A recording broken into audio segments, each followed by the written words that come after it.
우리는 보통 예수님을 사랑이 많고 온유하고 합리성을 가지고 있는 분으로 성경에서 말하고 있습니다.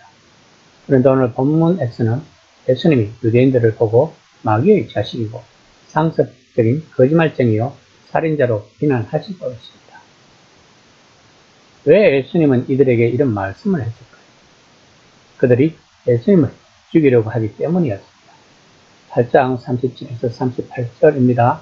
나도 너희가 아브라함의 자손인 줄 아노라.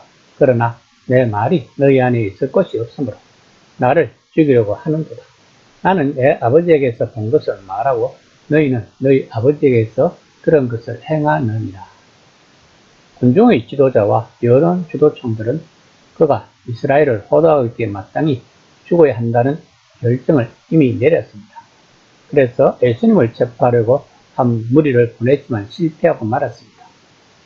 또한 군중들은 예수님에게 돌을 던질 태세였던 것입니다. 그들은 자신들이 아브라함의 자손이라고 하면서도 아브라함의 참 자손인 예수님을 죽이려고 하고 있습니다. 그러면 이들은 본인들이 아브라함의 자손이라고 하지만 실상은 아니라는 것입니다. 8장 39에서 40절입니다. 대답하여 이르되 우리 아버지는 아브라함이라 하니 예수께서 이르시되 너희가 아브라함의 자손이면 아브라함이 행한 일들을 할 것이거늘 지금 하나님께 들은 진리를 너희에게 말한 사람이 나를 죽이려 하는도다. 아브라함은 이렇게 하지 아니하였느니라. 예수님이 그들을 꾸짖으시는 근본적인 이유는 그들이 자기를 죽이려 한다는 것입니다. 이것은 예수님이 자기 아버지로 알고 계신 하나님을 그들이 모르고 있음을 드러내는 것입니다. 그러므로 아브라함의 자손이라는 그들의 자랑이 허위임을 드러낸다는 것입니다. 그러나 그들은 정통 유대인, 즉 아브라함의 적통이라고 주장합니다. 그러자 예수님은 만약 너희들의 아버지가 하나님이시라면 하나님이 보내신 자신을 사랑해야 하는데도 불구하고 자신을 말을 듣지 않고 죽이려 한다고 꾸짖고 있습니다. 8장 44절입니다. 너희는 너희 아비 마귀에게 났으니 너희 아비 욕심대로 너희도 행하고자 하느니라. 그는 처음부터 살인한 자요 진리가 그 속에 없으므로 진리에 서지 못하고 거짓을 말할 때마다 제 것으로 말하나니 이는 그가 거짓말쟁이요 거짓의 아비가 되었습니다. 예수님은 지금 자신들이 하나님을 아버지로 모시고 생각하는 유대인들에게 마귀의 자식이며 거짓말쟁이이며 살인자의 자식이라고 꾸짖고 있는 것입니다.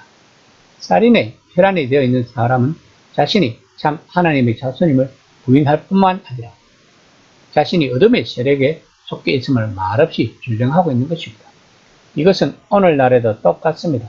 스스로 그리스도인이라고 주장을 하면서도 이런 죄를 범하는 사례들이 많다는 것을 우리들은 잘 알고 있을 것입니다. 인간들은 하나님의 흙에서 생기를 불어서 창조했다고 성경은 말하고 있습니다. 하나님이 생기를 받아 창조된 인간들은 뱀의 유혹으로 죄를 짓게 되고 하나님과의 관계가 단절되고 맙니다. 그래서 마귀의 자식이 된 것입니다. 그러나 하나님은 피조 세계를 회복시키기 위해 한 민족을 택하셨습니다. 그 민족이 바로 아브라함의 후손들인 이스라엘이었습니다.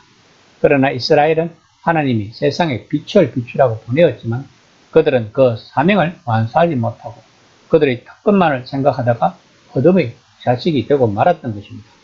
즉 마귀의 자식이 되고 말았다고 예수님은 말씀하고 있는 것입니다. 아마도 요한복음의 첫 독자들도 이렇게 이해를 했을 것입니다. 8장 45에서 47절입니다. 내가 진리를 말함으로 너희가 나를 믿지 않으려 하는도다. 너희 중에 누가 나를 죄로 책잡겠느냐? 내가 진리를 말하는데도 어찌하여 나를 믿지 아니하느냐? 하나님께 속한 자는 하나님의 말씀을 듣나니 너희가 듣지 아니하면 하나님께 속하지 아니하였음이니라.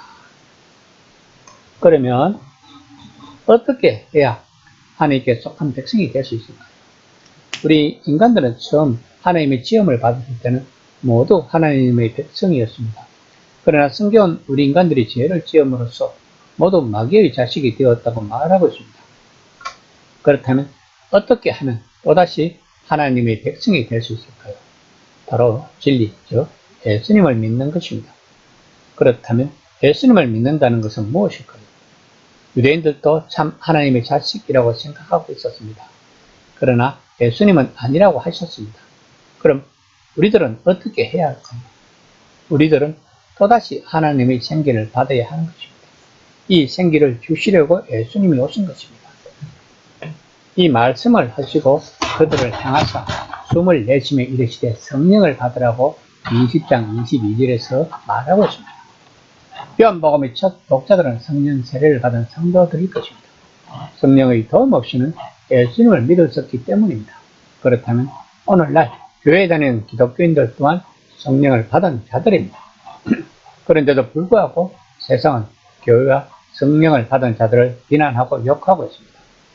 그렇다면 그리스도인들은 심각하게 한번 생각해 볼 필요가 있습니다.